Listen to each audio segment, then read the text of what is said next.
السلام علیکم ورحمۃ اللہ وبرکاتہ. الحمد للہ کما ينبغي لجلال وجهه وعظیم سلطانه والصلاة والسلام على من بعث بالشریعة البیضاء محمد وعلى آلہ واصحابہ وذریتہ ومن تبعهم بإحسان إلى یوم الدین. وبعد. برادران اسلام، عزیز طلبا، انشاءاللہ العزیز آج کے محاضرہ میں دو باتوں کی طرف میں اشارہ کروں گا. پہلی بات یہ ہے کہ انسان کو اپنی آخری عمر میں جب 40-50 سال کی عمر کو پہنچ جائے تو ان کو بھلائی کے کاموں میں، نیک کاموں میں سبقت کرنا چاہیے، آگے بڑھنا چاہیے اور اللہ کو راضی کرنے کی کوشش کرے.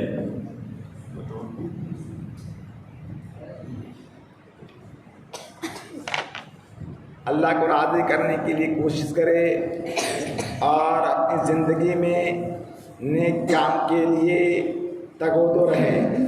اللہ رب العالمین کا ارشاد ہے. تو یہ پہلی بات. دوسری بات یہ ہے کہ انسان کو دنیا میں کسی بھی بھلائی کے کام کو چھوٹا سے چھوٹا کیوں نہ ہو حقیر نہیں سمجھنا چاہیے، بلکہ کوئی بھی عمل ہو اس کو انجام دینا چاہیے اور اس کو کرنا چاہیے. اللہ رب العالمین کا ارشاد ہے اولم نعمرکم ما یذکر فیہ من تذکر وجاءکم النذیر. کیا ہم نے تمہیں اتنی عمر نہیں دی تھی کہ اس میں جو شخص نصیحت حاصل کرنا چاہتا تو نصیحت حاصل کر لیتا، اور تمہارے پاس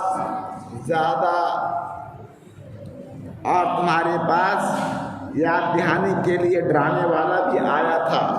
یعنی اللہ رب العالمین نے جس شخص کو اچھی عمر دیا اور آسمان سے ڈرانے والا آیا، اگرچہ نبوت کا سلسلہ بند ہو گیا، رسالت کا سلسلہ بند ہو گیا، لیکن جو طلباء ہیں ورثۃ الانبیاء ہیں، العلماء ورثۃ الانبیاء، کہ یہ طلباء نبیوں کے وارث ہیں. یہ وارث درہم اور دینار کے نہیں ہیں، بلکہ علم کے وارث ہیں، ایمان کے وارث ہیں. تو اللہ رب العالمین نے ہمیں دو چیز عطا کی، عمر بھی عطا کیے ہیں اور ہمارے پاس ڈرانے والا بھی ہے. مولانا لوگ روزانہ جمعہ کے خطبوں میں، جلسوں میں، درسوں میں، محاضرات میں لوگوں کو ڈراتے رہتے ہیں، لوگوں کو بتلاتے رہتے ہیں کہ صحیح راستہ کیا ہے، ایمان کا راستہ کیا ہے. تو ہمیں اس کو غنیمت جاننا چاہیے اور آگے بڑھ کر ہمیں ان کو قبول کر لینا چاہیے. اسی طریقے سے عبداللہ بن عباس رضی اللہ تعالیٰ عنہ کہتے ہیں کہ اس آیت کا معنی یہ ہے کہ اولم نعمرکم 60 سنہ. حدیثوں میں آتا کیا ہم نے تم کو 60 سال کی عمر نہیں دیا تھا؟ اور اس کی حدیث دوسری صحیح حدیث انشاءاللہ آگے بیان کی جائے گی، اس کی تائید ہوتی ہے. یعنی اللہ نے ہم لوگوں کو عمر عطا کیا ہے. عموماً 60-65 سال میں انتقال ہوتا ہے، تو کیا 50-60 سال کافی نہیں ہے توبہ کرنے کے لیے، سیکھنے کے لیے، بھلائی اور برائی کے اندر تمیز کرنے کے لیے؟ کیا یہ عمر کافی نہیں ہے؟ ضرور کافی ہے. اگر ہم اس کو کافی نہیں میں سمجھتے ہیں تو ہماری ناسمجھی ہے اور یہ صحیح بات نہیں ہے. اسی طریقے سے علماء نے کہا ہے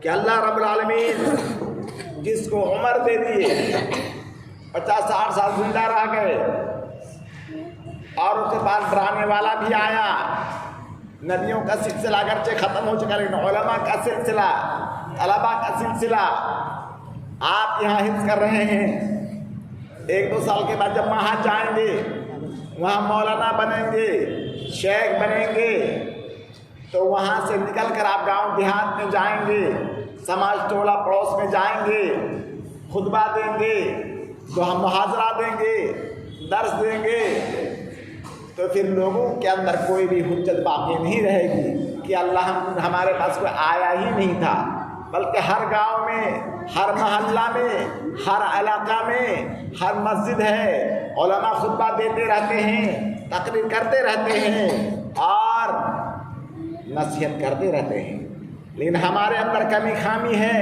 کہ ہم ان کی نصیحتوں کو نہیں سنتے ہیں، ان کی باتوں پر ہم عمل نہیں کرتے ہیں۔ تو کن کی غلطی ہے؟ ہماری غلطی ہے۔ علماء کا کچھ بھی عمل ہو، آپ کو جو بات کہہ دی گئی، آپ کے اوپر حجت قائم ہو گئی، قیامت کے دن آپ بھاگ نہیں پائیں گے کہ ہم کو کوئی بتلانے والا ہی نہیں تھا، آپ کو بتلا دیا گیا، آپ کو کہہ دیا گیا، آپ کو صحیح راستہ بتلا دیا گیا، اس کے بعد پھر ہمارے لیے اور آپ کے لیے کوئی عذر اور بہانہ باقی نہیں رہے گا۔ اسی طریقے سے حضرت ابو ہریرہ رضی اللہ تعالیٰ عنہ سے روایت کریم صلی اللہ علیہ وسلم نے فرمایا، اللہ تعالیٰ اس آدمی کے لیے کوئی عذر باقی نہیں چھوڑا جس کی موت اس کے اتنا مؤخر کر دیا کہ وہ 60 سال کو پہنچ گیا اور پھر اپنے بخشش نہ کرا پایا۔ بخاری شریف کی یہ حدیث ہے۔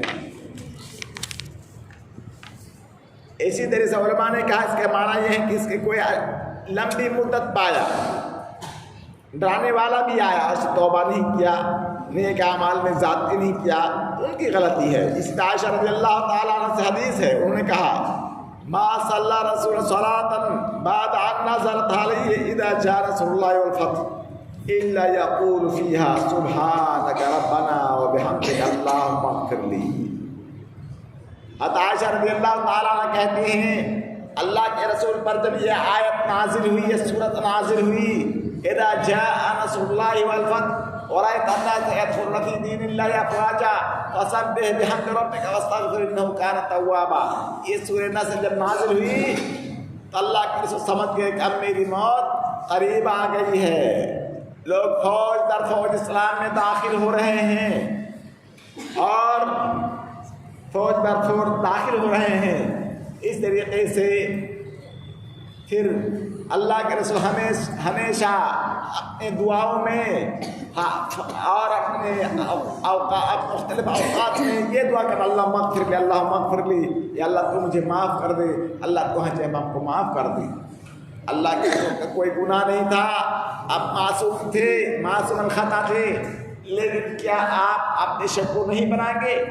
اپنی امتوں کو تعلیم دینے کے لیے ہمیں استغفار کرنا چاہیے زیادہ سے زیادہ، جب بھی ہمیں موقع ملے اس وقت کہنا چاہیے استغفر اللہ استغفر اللہ استغفر اللہ، یہ کہنا چاہیے۔ اس سے ہمارے گناہ مٹیں گے، درجات بلند ہوں گے، ہم کامیاب ہوں گے، ہمارے جسم کی بیماری آہستہ آہستہ ختم ہو جائے گی اور ہم اچھے ہو جائیں گے، نیک ہو جائیں گے۔ اسی طریقے سے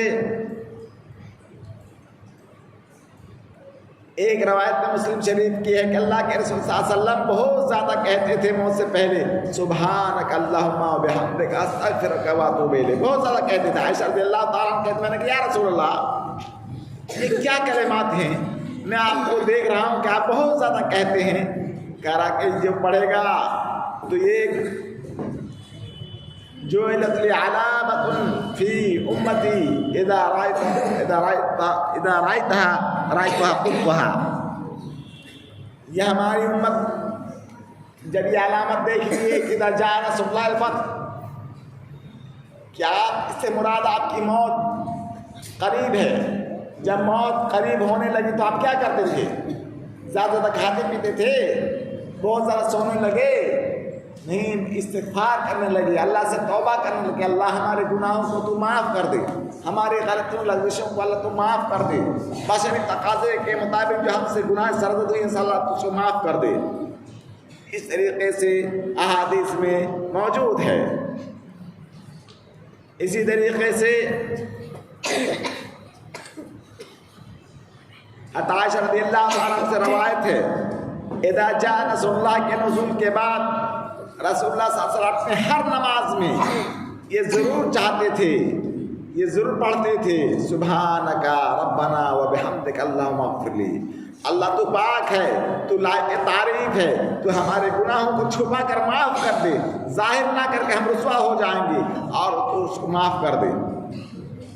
تو اللہ، تو یہ ہمارے رب اپنی خوبیوں کے ساتھ، اللہ ہمیں تو بخش دے، معاف کر دے۔ یہ مسلم کی ایک روایت میں ہے، اللہ کے رسول صلی اللہ علیہ وسلم اپنی موت سے قبل اکثر یہ دعا پڑھا کرتے تھے، سبحانک اللہم وبحمدک استغفرک واتوب الیک، اس لفظ کی ہیرا پھیری کے ساتھ۔ اسے جابر رضی اللہ تعالیٰ عنہ کہتے تھے، نبی صلی اللہ علیہ وسلم نے فرمایا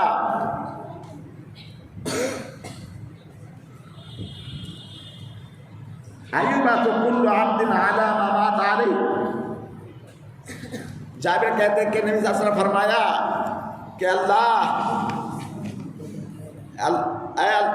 ہر بندے کو قیامت والے دن اس کی حالت پر اٹھایا جائے گا جس پر اس کی موت ہوگی۔ اگر ہم نے ایمان کی حالت میں ہماری موت ہوئی تو ہم ایمان کی حالت میں اٹھیں گے، اگر ہم نے شرک کرتے ہوئے مرا تو ہمیں پھر خلود فی النار ہونے ہوگا، یعنی ہمیشہ ہمیں جہنم میں جلیں گے اور کبھی بھی اس سے نکالے نہیں جائیں گے۔ تو ہمیں چاہیے کہ ہمیں جو موقع ملا ہے، ہمارے پاس علماء موجود ہیں، طلباء موجود ہیں، مصلحین موجود ہیں، دعات موجود ہیں، مربیان موجود ہیں، اس میں صرف ہمیں آگے بڑھ کر مسئلہ مسائل کی معلومات، دینی معلومات حاصل کریں اور اس پر عمل کریں۔ یہ تو میری پہلی بات تھی۔ اب آئیے دوسری بات میں نے آپ سے وعدہ کیا تھا کہوں گا، اور وہ یہ ہے کہ دنیا میں بھلائی کے راستے بہت زیادہ ہیں۔ آج سوچ کے میں مولانا جب بنوں گا، جب میں قاری صاحب بن جاؤں گا، تب عمل کروں گا، تب زیادہ نماز پڑھوں گا، تب زیادہ روزہ رکھوں گا، نہیں۔ ابھی سے آپ تیار ہو جائیں۔ ہم کو جو بھی خالی اوقات ملیں گے ہم توبہ استغفار کریں گے، ہمیں جو بھی وقت ملے گا اس کو غنیمت جانیں گے، ہم استغفر اللہ کہیں گے، سبحان اللہ کہیں گے، الحمدللہ کہیں گے، اللہ اکبر کہیں گے، لا حول ولا قوت الا باللہ پڑھیں گے، اذان کا جواب دیں گے، سلام کریں گے، سلام کرنے میں دوسرے کو پہل کریں گے، امر بالمعروف کریں گے، نہی عن المنکر کریں گے۔ یہ آپ کر سکتے ہیں۔ آپ اپنی عمر میں، اس عمر میں ابھی سے مشق کرنا شروع کر دیجیے اور ان چیزوں پر اس پر عمل کیجیے تو انشاءاللہ کامیابی قدم بوس ہوگی۔ اللہ رب العالمین کا ارشاد ہے، وما تفعلوا من خیر فإن اللہ بہ علیم۔ ہم ذرہ برابر کوئی بھی عمل کرتے ہیں وہ اللہ رب العالمین کے اوپر مخفی نہیں ہے۔ جو بھی ہم عمل کریں گے اللہ رب العالمین اس کا بدلہ پورا بدلہ دیں گے۔ ہم یہ نہ سمجھیں ارے میں کیا یہ عمل، کسی کو سلام کیا، امر بالمعروف کیا، نہی عن المنکر کیا، بھلائی کا کام کیا، پتہ نہیں اللہ کیا کریں گے، چھوٹے سے عمل کو کیا کریں گے۔ نہیں، لا تحقرن احدکم شیئا مهما صغر۔ تم میں سے کوئی بھی شخص چھوٹا سے چھوٹا نیک عمل، چھوٹی سی چھوٹی نیکی کو حقیر نہ سمجھیں۔ اگرچہ ایک موٹی گوشت، بکری کا ایک کھر، اور چھوٹی سے چھوٹی چیز، ایک کھجور، ایک دانہ بسکٹ، ایک پیس بسکٹ کسی کو دے دیے، کسی فقیر کو دے دیے، کسی محتاج کو دے دیے، کسی ساتھی کو دے دیے، تو کیا ہوگا اس سے؟ ہمارے درجات بلند ہوں گے، ہم دنیا آخرت میں کامیاب ہوں گے۔ اسی طریقے سے اللہ رب العالمین کا ارشاد ہے، وما تفعلوا من خیر فیعلمہ اللہ۔ اور تم جو بھی بھلائی کا کام کرو گے اللہ اس کو جان لے گا، اس کو جانتا ہے۔ تنکا کے برابر بھی ہم کوئی نیکی پائیں گے اس کا ہم کو پورا بدلہ ملے گا۔ تنکا کے برابر کوئی غلطی کا کام کریں گے، گناہ کا کام کریں گے، اس کو ہم کو سزا، اس کی ذمہ داری لینی پڑے گی۔ اس لیے ہمیں چاہیے کہ ہم کسی وقت بھی غافل نہ رہیں اپنے اعمال سے، اپنے کرتوت سے، ہمیں اس کا بدلہ ملے گا، دیر سے نہیں تو جلدی نہیں تو دیر سے ضرور ملے گا۔ اور رب کی بخشش کے لیے بہت بڑا عمل کرنے کی کوئی ضروری نہیں ہے، اور رب کی بخشش کے لیے ایک بہانہ چاہیے۔ انسان تھوڑا سا عمل کرتا ہے، اخلاص کے ساتھ کرتا ہے، اچھی طرح سے کرتا ہے، قرآن حدیث کے مطابق کرتا ہے، جنت چلا جاتا ہے۔ اور ایک انسان نیکیوں کا پہاڑ لگا دیتا ہے، نیکیوں کا انبار لگا دیتا ہے، آسمان چھوتے ہوئے نیکی کرتا ہے، لیکن غافل ہے، مغفل ہے، اپنے اعمال کو برباد کر دیتا ہے، کبھی شرک کر دیتا ہے، کبھی بدعت کر دیتا ہے، اس کے سارے اعمال برباد ہو جائیں گے۔ اس لیے پہلی بات تو یہ ہے کہ ہم شرک نہ کریں۔ اگر ہم شرک کریں گے تو ہمارے تمام گناہ، ہماری تمام نیکیاں برباد ہو جائیں گی، ختم ہو جائیں گی، برباد ہو جائیں گی، کوئی کسی کام کے نہیں رہے گا۔ اس لیے اللہ رب العالمین کا ارشاد ہے وَمَا تَفْعَلُوا مِنْ خَيْرٍ يَعْلَمْهُ اللَّهُ، تم جو کچھ بھی بھلائی کا کام کرو گے، چھوٹا سے چھوٹا کیوں نہ ہو، اللہ رب العالمین اس کو جانتا ہے اور اس سے اس کا ہم کو بدلہ ملے گا۔ دوسری جگہ اللہ رب العالمین کا ارشاد ہے فَمَن يَعْمَلْ مِثْقَالَ ذَرَّةٍ خَيْرًا يَرَهُ، جو ایک تنکا کے برابر بھی بھلائی کرے گا، اللہ رب العالمین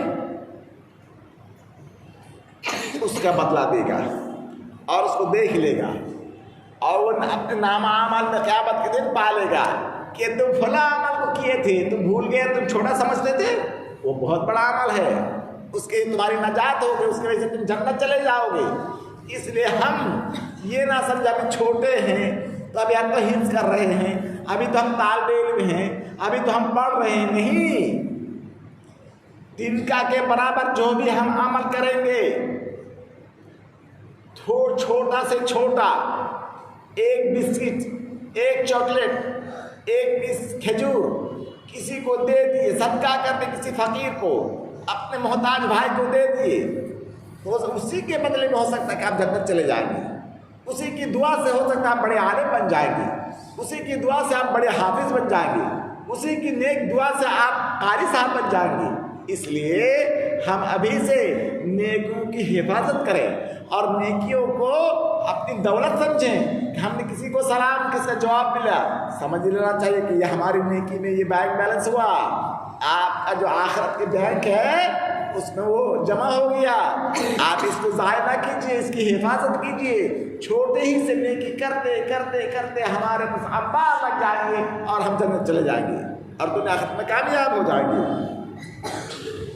اسی طریقے سے اللہ رب العالمین کا ارشاد ہے من عمل صالحا فلنفسہ، جو بھی نیک عمل کرے گا تو اپنے نفس کے لیے کرے گا۔ ہم سوچتے ہیں کہ ہم نماز پڑھ رہے ہیں، اللہ کو کوئی فائدہ ہوگا؟ کیا فائدہ اللہ کو؟ ہمارا خود اپنا فائدہ ہے، ہم اللہ کی عبادت کریں گے، نماز پڑھیں گے، روزہ رکھیں گے، حج کریں گے، زکات دیں گے تو کن کو فائدہ ملے گا؟ ہم کو خود فائدہ ملے گا۔ نماز پڑھیں گے تو اللہ راضی ہوں گے، نماز پڑھیں گے تو ہم شفایاب ہوں گے، نماز پڑھیں گے تو ہم کامیاب ہوں گے، نماز پڑھیں گے تو ہمیں جنت ملے گی، نماز پڑھیں گے تو ہمیں دوزخ سے چھٹکارا ملے گا۔ یہ کن کو فائدہ ہوگا؟ اللہ کو فائدہ۔ پوری دنیا کے لوگ اگر صحابہ جیسا ایمان لانے والا، ابو بکر عمر جیسا ایمان والا بن جائے تو اللہ کی بادشاہت میں ایک دن کا کے برابر بھی کوئی اضافہ نہیں ہوگا۔ اسی طرح سے پوری دنیا کے لوگ سب کے سب فرعون بن جائے، سب کے سب نمرود بن جائے، سب کے سب شداد بن جائے، اللہ کا دشمن بن جائے، اللہ کی بادشاہت میں دن کا کے برابر بھی کوئی کمی خامی نہیں ہوگی۔ سبحان اللہ العظیم۔ اس لیے ہمیں چاہیے کہ نیکی کا کوئی بھی عمل ہو اس کو حقیر نہ سمجھا جائے، اس کو ہم کمزور نہ سمجھے، ہو سکتا ہے اسی کے بدلے میں ہم دنیا آخرت میں کامیاب ہو جائیں گے۔ اس بات میں بہت ساری آیتیں ہیں اور احادیث کے بھی بھرمار ہے۔ ابو ذر غفاری رضی اللہ تعالیٰ عنہ سے مروی ہے، اللہ کے رسول نے کہا کہ ہر شخص صبح کرتا ہے تو ہر جوڑ کے بدلے میں اس کے اوپر ایک صدقہ کرنا ضروری ہوتا ہے۔ انسان کے جسم میں کتنے جوڑ ہیں، کتنے مفاصل ہیں؟ 360 مفاصل اور جوڑ ہیں، ان کے بدلے میں ہمیں ہر جوڑ کے بدلے میں ہمیں صدقہ کرنے ہوگا۔ تو کوئی سوچ گا کتنا صدقہ ہم کہاں پائیں گے؟ ارے کہاں آگے روپیہ پیسے ہی ضروری نہیں ہے، ہمارا دل اللہ دیکھتا ہے۔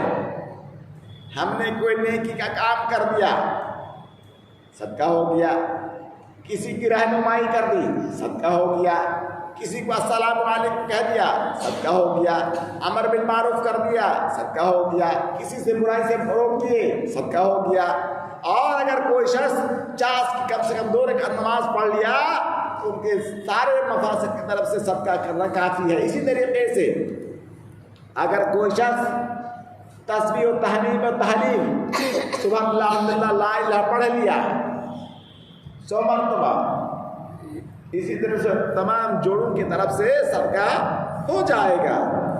اس لیے ہمیں ان چیزوں کو حقیق نہیں سمجھنا چاہیے، بلکہ ہمارے اعمال کے قبولیت کے لیے، ہماری کامیابی کے لیے، ہماری فلاحیابی کے لیے یہ نیکیاں کافی ہیں۔ اسی طریقے سے انہیں جابر رضی اللہ تعالیٰ عنہ سے انہوں نے کہا، نبی صلی اللہ علیہ وسلم نے ارشاد فرمایا وَعُرِضَتْ عَلَيَّ أَعْمَالُ أُمَّتِي حَسَنُهَا وَسَيِّئُهَا، اللہ کے رسول کہہ رہے ہیں کہ قیامت کے دن میرے اوپر پیش کیے جائیں گے میری امت کے تمام اعمال، اچھائی برائی دونوں، تو میں پاؤں گا کہ ان کے نیک اعمال میں سے ایک یہ بھی ہے کہ راستے سے کوئی تکلیف دہ چیز کو ہٹا دیا، کوئی کنکر ہے، چھوٹی سی گٹی ہے، کوئی کانٹا ہے، کوئی غلط چیز ہے، کیلا کا چھلکا ہے، کوئی چیز گندگی ہے، اس کو راستے سے ہم نے ہٹا دیا تو وہ بھی لکھا رہے گا۔ یعنی چھوٹا سے چھوٹا عمل، بڑا سے بڑا عمل، کوئی بھی کسی طرح کا بھی عمل ہو ہمارے نامہ عمل میں لکھا رہے گا، ہم کو سب کچھ ملے گا۔ اسی طرح سے چھوٹی سے چھوٹی برائی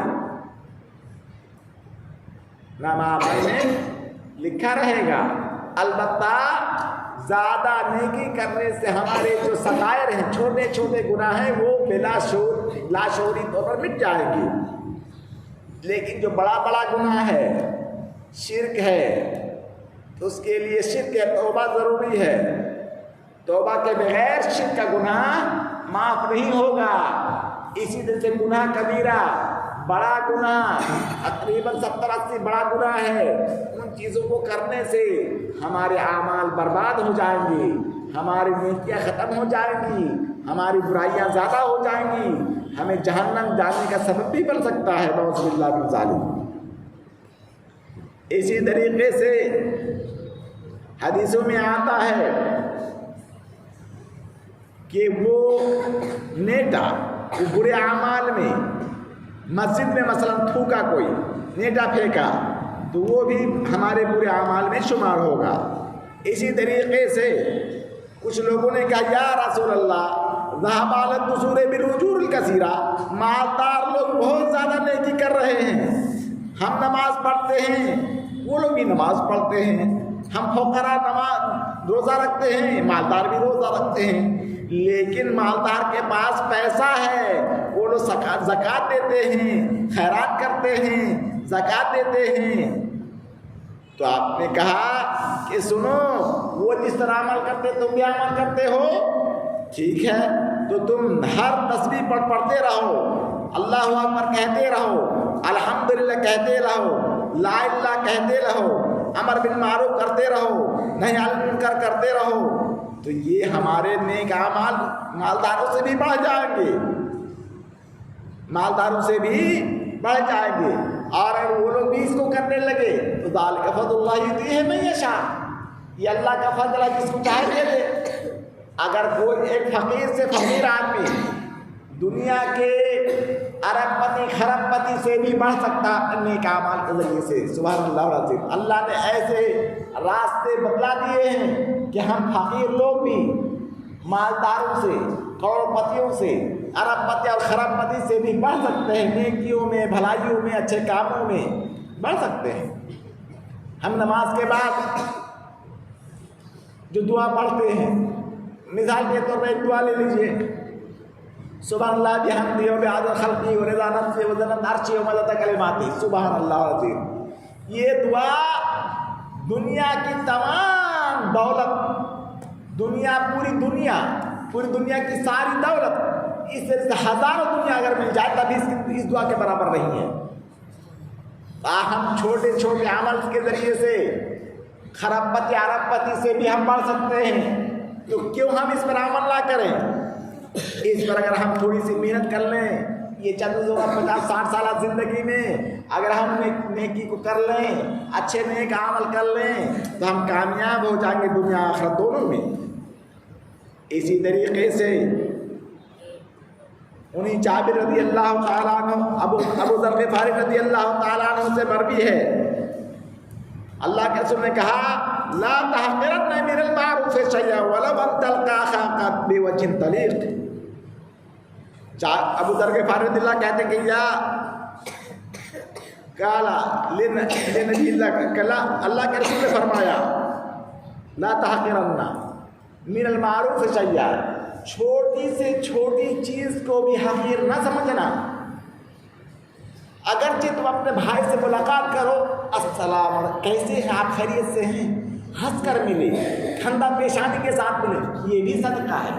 ہو سکتا ہے کہ اسی کی وجہ سے آپ کے گھر آپ جنت کے مستحق بن جائیں۔ اللہ تعالیٰ چھوٹا سے چھوٹا عمل کو بہانہ بنا کر ہماری نجات کا ذریعہ بنا دیں گے۔ اس لیے ہمیں چھوٹی چھوٹی چیزوں کو حقیر نہیں سمجھنا چاہیے، بلکہ ہو سکتا ہے اسی کے اندر ہماری کامیابی کا راز پوشیدہ ہے۔ اس لیے ہمیں چاہیے ہر نیکی کا کام، بھلائی کا کام کرتے رہیں۔ عن ابی ہریرہ رضی اللہ عنہ نبی صلی اللہ علیہ وسلم قال من غدا الى المسجد او راحا اعد اللہ له في الجنة نزلا كلما غدا او راحا۔ اللہ رب العالمین کے اللہ کے رسول صلی اللہ علیہ وسلم کی حدیث آپ نے فرمایا جو صبح و شام مسجد کیا، اللہ رب العالمین اس کے وجہ سے جنت اس کی مہمان نوازی کی تیاری کریں گے۔ سبحان اللہ العظیم۔ اگر ہم مسجد میں آتے ہیں، نماز پڑھتے ہیں، روزہ رکھتے ہیں، حج کرتے ہیں، زکات دیتے ہیں، اس کے سے کیا کریں گے اللہ رب العالمین؟ ہماری مہمان نوازی کریں گے، ہمارے کھانے پینے کا انتظام کریں گے، گھر دوار اور بیوی بال بچے کی تیاری کریں گے، ہمیں بیویاں ملیں گی، جنت کے اندر نعمتیں ملیں گی، ایسی جنت ملے گی کہ قیامت کے دن داڑھی نہیں ہوگی، مونچھ نہیں ہوگا، بلگم نہیں آئے گا، کوئی بوڑھے نہیں ہوں گے، کوئی بیمار نہیں ہوں گے، اور وہ نعمت ملیں گے نہ کسی آنکھ نے دیکھا ہے، کسی کان نے سنا ہے، نہ کسی کے دل میں وہ بات کھٹتی ہے کہ ایسی بھی اچھی چیزیں ہمیں ملے گی۔ اس لیے اللہ رب العالمین سے دعا ہے کہ اللہ رب العالمین ہمیں ایسی جنت حاصل کرنے کی توفیق دے۔ تو اسی طریقے سے ہمیں کوئی بھی چھوٹی سے چھوٹی نیکی، چھوٹی سی چھوٹی چیز کو بھی کرنے میں کوئی حقیر نہیں سمجھنا چاہیے اور اس کو کم تر نہیں سمجھنا چاہیے۔ اب اسی طرح سے انہیں ابو ہریرہ رضی اللہ تعالیٰ عنہ کی حدیث ہے الایمان بضع و شعبہ افضلها القول لا الہ الا اللہ وادناها اماطۃ الاذى عن الطریق والحیاء شعبۃ من الایمان۔ ایمان کے 77 شاخیں ہیں، سب سے بڑا شاخ لا الہ الا اللہ ہے، سب سے چھوٹا ایمان، سب سے چھوٹا ایمان کا شاخ تکلیف دہ چیزوں کو راستے سے ہٹا دینا۔ کوئی کانٹا پڑا ہوا ہے، کوئی گٹی ہے، کوئی ککری ہے، کوئی اینٹ ہے، راستے میں چلنے والوں کو تکلیف ہوتی ہے، اس کو ہٹا دیے تو اسی کے بدلے میں ہو سکتا ہے اللہ رب العالمین ہمارے گناہوں کو معاف کر دے۔ اسی طریقے سے اللہ کے رسول نے فرمایا اور حیا بھی ایک ایمان کا شاخ ہے۔ 77 شعبہ کا مطلب یہ ہے ایمان کے 77 درجے ہیں، 1 2 3 4 5 77 درجے ہیں۔ اسی طرح سے گناہوں کے بھی 77 درجے ہیں۔ تو علماء اسلام نے بہت سارے لوگوں نے موٹی موٹی کتابیں لکھے ہیں کہ کبائر کتنے ہیں، بڑا بڑا گناہ کتنا ہے، چھوٹا چھوٹا گناہ کتنا ہے، ان چیزوں کو شمار کیے ہیں الکبائر کے نام سے۔ اسی طریقے سے نیکی کے بھی جو 77 اور 70 سے زیادہ شاخیں ہیں ان کو بھی شمار کیے ہیں مختلف کتابوں میں۔ شعب الایمان البیہقی، امام بیہقی کی کتاب ہے شعب الایمان، ایمان کی شاخوں کا بیان۔ آپ جب بڑے ہوں گے، جب معہد میں پڑھنے جائیں گے تو وہاں لائبریری میں کتاب ہے شعب الایمان للبیہقی، ایمان کے 70 سے زائد شعبوں کا تذکرہ ہے اسی کتاب میں، وہ پڑھیں گے ایک ایک خطبہ میں ایک ایک نیکی کو بیان کریں گے اور ایک خطبہ ختم۔ وہ کہ 2 سال بھر بھی ایک حدیث پر عمل کریں گے تو وہ باتیں ختم نہیں ہوں گی۔ اسی طریقے سے انہیں ابو ہریرہ رضی اللہ تعالیٰ عنہ سے مروی ہے، اس کے بیچ ایک آدمی راستے سے چل رہا تھا، ان کو پیاس لگی تو ایک کنواں کو دیکھا، اس میں نازا پی لیا اور دیکھا کہ اوپر دیکھتا کہ کتا ہانپ رہا ہے، پیاس سے پریشان حال ہے، تو اس آدمی نے کہا اللہ اس کتے کو بھی اسی طرح پیاس لگی ہے جس طرح سے مجھے پیاس لگی تھی۔ تو پھر وہ کنواں میں جاتا ہے، اپنے موزہ کو پانی میں بھگوتا ہے اور اس کے منہ میں ڈال دیتا ہے، تو اللہ رب العالمین خوش ہو جاتا ہے، اس کو معاف کر دیتا ہے۔ یا رسول اللہ ان لنا فی البہائم لاجر، کیا جانوروں کے ساتھ اچھا سلوک کرنے سے بھی ہم کو نیکیاں ملے گی؟ کہ ہاں جانوروں کے ساتھ بھی ہمیں اچھا سلوک کریں، اچھا برتاؤ کریں تو اس میں بھی ہمیں نیکیاں ملیں گی۔ اس لیے ہم بکری کو، گائے کو، بھینس کو، اونٹ کو، یہاں تک کہ غیر معقول لحم کو، کتا کو، بلی کو، سور کو، کسی کو بھی کھلا دے، اس کے ساتھ اچھا سلوک کرے، اس کی بھی ہمیں نیکی ملے گی۔ تو نیکیوں کے راستے بہت زیادہ ہیں، انشاءاللہ العزیز آئندہ وقت ملا تو مزید اس کی طرف روشنی ڈالی جائے گی۔ اب اللہ رب العالمین سے دعا ہے کہ اللہ تعالی ہمیں اس کا سننے کے بعد اس پر عمل کرنے کی توفیق دے اور اس کو ہمارے آخرت کے لیے اس کو ذخیرہ بنائے، اور اللہ تعالیٰ ہمیں دنیا آخرت میں کامیاب کرے، اور چھوٹا سے چھوٹا کام کو بھی حقیر نہ سمجھے، ہو سکتا ہے کہ وہی ہماری بخشش کا ذریعہ بن جائے۔ وآخر دعوانا الحمدللہ رب العالمین، وعلیکم السلام ورحمۃ اللہ وبرکاتہ۔